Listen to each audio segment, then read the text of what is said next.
The air was thick with the scent of wet hay and diesel, the kind of morning where the Iowa sun barely cracked through the haze, painting the fields in a dull gold. I was 16, perched on the porch steps of our old farmhouse, my boots caked in mud from hauling feed sacks. Across the road, the Karen sisters Lila and Marcy were at it again, their high-pitched voices slicing through the quiet like a chainsaw through pine. They'd been trespassing on our land for weeks, tramping through Grandpa's soybean fields to commune with nature, as they called it, leaving trails of crushed stalks and their designer water bottles behind. Today, though, something felt different. The air buzzed with a warning, like the hum of a hornet's nest kicked one too many times.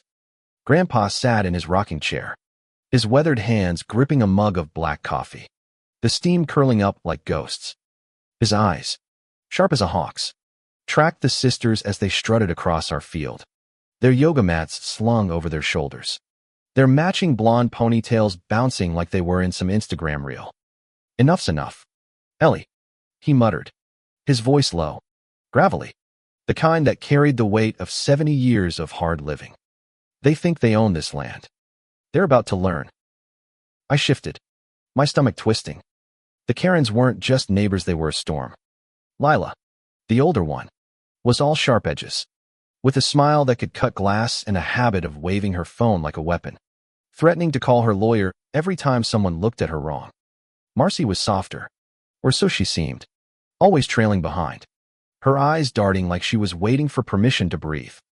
They'd moved into the McMansion down the road 6 months ago, their BMW parked like a trophy in their driveway.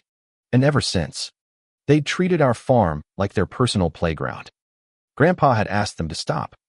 Then he'd told them. Then he'd shouted it. They just laughed, called him cute, and kept on trampling. The screen door creaked behind us, and Mama stepped out, wiping her hands on her apron, the smell of bacon grease clinging to her. "Don't do anything stupid, Dad," she said, her voice tight, like she was holding back a flood. She'd been the peacemaker, always smoothing things over, but even she was fraying. The sisters had filed a complaint with the county last week, claiming our irrigation ditch was ruining their vibe. Vibe? I wanted to scream. Grandpa didn't answer. He just sipped his coffee, his jaw set like stone. I knew that look. It was the same one he'd had when the bank tried to foreclose on the farm 10 years ago, when he'd stayed up all night with a calculator and a bottle of whiskey, swearing he'd die before he let them take our land. That was the thing about Grandpa didn't bend. Not for banks. Not for Karens. By noon, the sisters were back, this time with a new friend. A guy, mid-20s, in a linen shirt so white it hurt my eyes, lugging a drone. "Oh, hell no," I whispered, my heart kicking up. They were filming now, probably for some rural aesthetic video, stomping deeper into the field, the drone buzzing like a giant mosquito. I could hear Lila's voice, shrill and commanding, directing the guy like he was her personal assistant. "Get the golden hour light. Chad, this is my brand." Grandpa stood, slow and deliberate, his boots thudding against the porch. "Ellie, get the tow rope," he said, not looking at me. My mouth went dry. "The what?" I stammered, but he was already halfway to the barn, his limp from an old tractor accident barely slowing him down. I ran after him, the grass crunching under my feet, the air heavy with the tang of manure and something else trouble. Inside the barn, the shadows smelled of oil and dust. Grandpa yanked a coil of rope from the wall, his movements sharp, like he was 20 years younger. "They want to play," he said, his voice a low growl. "Let's play." I followed him to the old Ford tractor, its red paint chipped, but its engine roaring to life with a guttural snarl. My heart pounded, half thrilled, half terrified. "Grandpa, what are we doing?" I asked, climbing into the cab beside him. He didn't answer, just pointed to the rope and nodded toward the field. We rumbled across the dirt path, the tractor's tires chewing up the earth, the engine's hum drowning out the drone's whine. The sisters didn't see us at first, too busy posing for Chad's camera, their laughter sharp and careless. Then Marcy turned, her eyes widening as she saw the tractor bearing down. "Lila," she squeaked, grabbing her sister's arm. Lila spun, her face twisting into that smug, entitled sneer. "What do you think you're doing, old man?" she shouted, planting her hands on her hips. "This is public property." Grandpa killed the engine, the silence heavy as a storm cloud. He stepped down, the tow rope slung over his shoulder, and walked straight toward their BMW, parked on the edge of our field. My breath caught. The car gleamed under the sun, its silver paint mocking the dirt street tractor. "Public property," Grandpa said, his voice calm but sharp, like a blade hidden in velvet. "This is my land, my blood. My family's been here since before your great-grandma was born. You don't get to waltz in and claim it." Lila laughed, a brittle, ugly sound.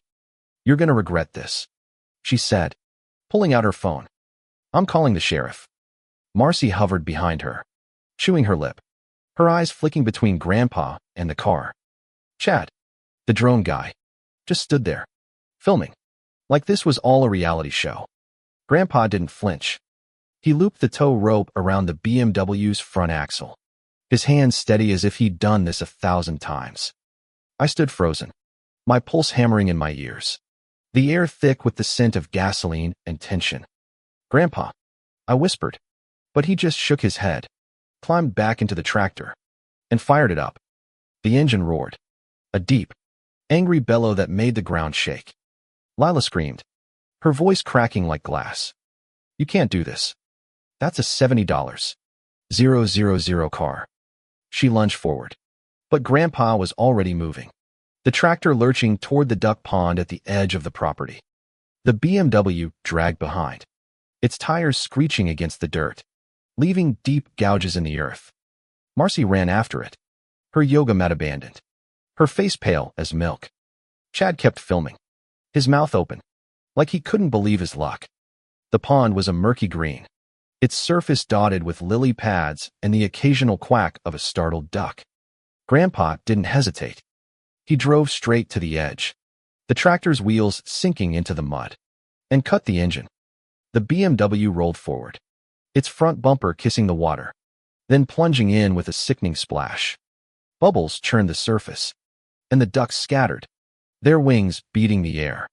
Lila's scream was raw, primal, like an animal caught in a trap. "You monster!" she shrieked, her phone forgotten, her hands clawing at the air. I stood there, my breath shallow, the world tilting. The car was half submerged, its sleek silver body now a sodden wreck. Grandpa climbed down, his face unreadable, and walked back toward the house, the tow rope dangling from his hand like a lasso. "Let's see how their vibe likes that," he said, his voice steady but laced with something dark, something final. The sheriff showed up an hour later, his cruiser kicking up dust on our driveway.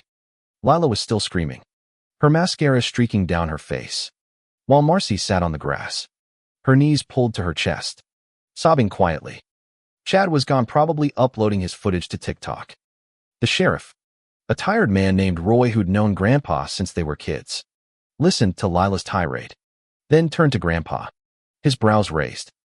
"You really towed their car into the pond, Hank?" he asked, almost amused. "They were trespassing," Grandpa said, leaning against the porch railing, his coffee mug back in his hand, posted signs and all. "I warned him." Roy sighed, rubbing his neck, the kind of sigh that said he'd seen too many fights over land and pride. He wrote up a report, told Lila she could press charges, but warned her the judge wouldn't take kindly to her stomping through private property. "You got proof you warned him?" Roy asked Grandpa. I nodded, my voice shaky. "I recorded it last week." Them laughing when he told him to stay off. That night, the house was quiet, the kind of quiet that feels like the world's holding its breath. Mama sat at the kitchen table, her hands wrapped around a glass of iced tea, her eyes distant. "You went too far, Dad," she said, her voice soft but heavy.